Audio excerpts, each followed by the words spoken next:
garabkii uu hogaaminayay gudoomiyihii hore gobolka Maroodijeex ee xisbiga wadani Xamse Ciise ayaa soo dhaweeyay furashada ururada siyaasadda iyagoo madaxweynaha Soomaaliland ku bogaadiyay sida uu ugu dhiiraday dib u firista ururada siyaasadda waxaanay fariimo kala duwan u direen saddexda xisbi waxaana kamid ah hadaladoodii anta waa maalin aad iyo aad u qiimo badan runtii aad iyo aad u qiimo badan oo laga dhameeyay dimuqraadiyadii dalkeena uu ku socday waxaan leeyahay xukuumadda madaxweyne Muuse hogaaminaya hambalyaale waa nagu raajiseen dadku in badan bay idin sugayeen maanta hadda keenteen waxa weeyaan waa mahadsantihiin laba hal baan horta u horeysiinayaa nimankii xalay ka hadlay markii warkaasi soo baxay runtii waa wax laga yaqsooday weeye waxaan leeyahay ucid ma xisbi baa mise waa nin waa qof weeyaan waa Faysal oo kaliya ucid waxa la yidhaa Faysal marna ay ruubu garaacay oo goolkiisii yara dulhay marna maxaan ku raadayeen jamaal sidoo galay waa la ogaa waa anjoo yaro ku shaqeysto marba meel uu xogaa yar kaga raadsado weeyaan marka waxaan leeyahay Faysal maanta cid wax ka dhageysanaysa adiga ma jirto ayaan leeyahay qoladii wadanina waxaan leeyahay Cabdiraxmaan oo 15 sano golaha wakiilada fadhiday guushu maalin bay ahayd maalintii waad garan weyd maalintii aad teerankii ugu horeeyay markaad dhameysay gudoomiye xisbi ah aadaad on lahayd inta is casisho umada doorashay doonaysa dadku ku raaci lahaa 15 sano ayaad walaaqanaysay oo xeerarkii golaha ka soo baxay wada ragaadisay oo umada waxay xaq kugu lahayd oo dhan aad dayacday maantana hadalku way ka xiran yahay waxaan leeyahay wadankan fawdo ma baahna waxa weeyaan waa arrin sharci weeyaan hadda sharciga wax ka baran weydeenna inta meesha joogteena waa nasiib daro waxa weeyaan waxaan kamid ahaa ragii xeer barlamaankii sharciyadan ansixiyaan kamid ahaa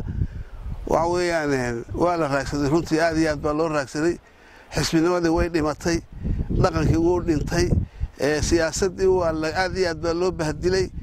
marka waxa weeyaan adeer madaxweynaha 12 casho haduu kaga soo jawaabi waayo isagoo sababeynaya qodobada uu markaa durayo haduu kaga soo jawaabi waayo xeerkaasi waa xeer sharciya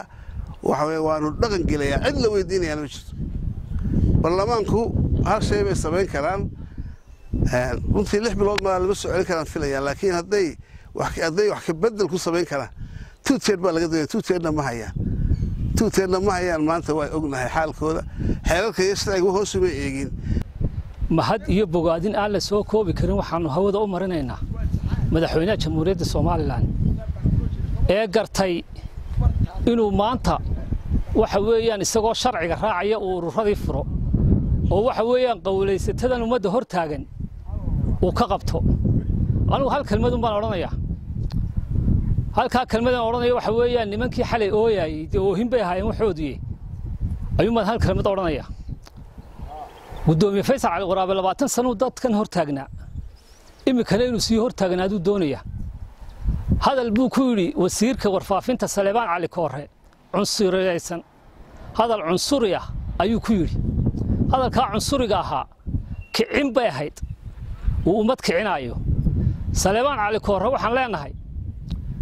waa nin waxa weeyaan reer Soomaaliland marka hore marka labaadna waxay baratay dhab libaax bay baratay waa nin awowloo yahay waxaanu ku jiifaa libaaxyo badan dhabtood wadanka waxa ka jira saddex xisbi qaran saddexda xisbi qaran ee dalka ka jira Cabdiraxmaan wuxuu ku naaloonay ama uu laabta ku garaacay dimuqraadiyadii maanta ayaan gaadhayo mar haddaan gudoomiyanimadii xisbiga aan iska casilay oo ku wareejiyay xirsi waa guul ay gaadhay Soomaaliland ayuu dadweynaha ka hor lahaa taasi may ahayn arrin guula ama guul soo hooyay ma noqon karto maanta waxa guula madaxweynaha kursigii dalka ku fadhiya oo geesida geesinimada leh ee xiniyuu ku jiraan u furay uradii ayaa geesi aan odhan karnaa waayo ma aha xusbi aad ku wareejisay nin geesinimo maaha maanta dimuquraadiyaddu ama baahida dadkiisa markuu madaxweynuhu eegay arrimaha loo baahan yahay maanta urur la wada leeyahay xusbi la wada leeyahay dawlad la wada leeyahay oo Soomaaliland saddexdaas waxay ka dhalan karaan urur la furo baahi aad ayaynu qabnaa marka xusbiyada ee NGO-yada ee inagu hor taagan sidii loo oran jiray xaafadii yareeda loo oran jiray burco ku hor joogo kale inagu hor taagan NGO-yada ee lawn annaga oo ah xusbiga wadan iyo xusbiga ucid waxaanu ahaanaynaa qudbisaban waligood yaa la hod baalkooda taagan waxaanu leenahay ma ahaanaysaan waa ilaahay mahadi baan leeyahay madaxweyne mar haddii naga soo gaadhay xusbiyadii fadhiidka ee inta badan soo haystay qoladan xisbiyada ee qaylinaysa malaha waxay doonayeen inay waxan kuri ku sii haystaan wadanka waxan kuri fawdada ay ku qabsadaan ilaahay baa naga soo gaadhay iyo madaxweynaha ilaahay garansiiyey iyo baarlamaanka dareenka shacbigooda ku shaqaynaya waxaanu maanta isugu nimi garabkayagii inaanu hambalyeeyno go'aankii ka soo baxay xalay wasiirka warfaafinta isagoo ku hadlaya afka madaxweynaha inuu yahay xeer lambar 14 maanta inuu yahay sharci oo sidaa ururadii ku furan yihiin waxaanu leenahay arrintaa waan soo dhaweynaynaa waanu hambalyeynaynaa waxaanu arkaynaa xalay isla markaaba labada xisbi mucaarado oo shir jaraayad qabtay Faysal iyo Xirsi oo aan u dareemayno runtii siday u hadlayeen si baalmarsan sharciga inay ahayd Faysal Cali Waraabe xalay ereyadu ku hadlay waxa kamid ah waxaanu qaban doonaa shirweyne qaran oo laga tashan doono ayaa Soomaaliland Faysal oo wadankan dib badan baa loo soo maray Soomaaliland adiga iyo qeyrka toona xabi yeeli kari maayo adeer Soomaaliland nabadgelyadiisa iyo wixiisa ummad baa ilaashanaysa go'aan masiiriya lagu ilaashanayaa Xirsina waxaan leenahay Xirsiyow mala waxa ku fiicnaan lahayd xisbiga diibsatay adigoo maanta urur furto ku nasiib fiicnaan lahayd baan leenahay Xirsiyow waxaan leenahay mar labaad iyo mar saddexaad baan soo dhaweynaynaa ururada in la furayo xaqiiqiyan maanta waxaan leenahay anigu saddexda xisbi waxaan ka aaminsanahay inaanay ahayn xisbiyadii loo baahnaa ayaan ka aaminsanahay laakiin xukuumaddu maanta madaxweyne Muuse uu garwadeenka ka yahay ee arrintaa ururada sabood garaysay waxaan leenahay oo soo dhaweynaynaa xeerku wuxuu sheegayaa xeer lambar 14 in madaxweynuhu 12 cisho xaq u leeyahay 12 cisho wixii ka dambeeya haddii aanu madaxweynuhu xeerka celin ama aanu saxiixin saas u dhaqangal ku yahay waa la ogaa marka horeba dhaqangalbo xeerku waxaan kaloo hambalyeeynaa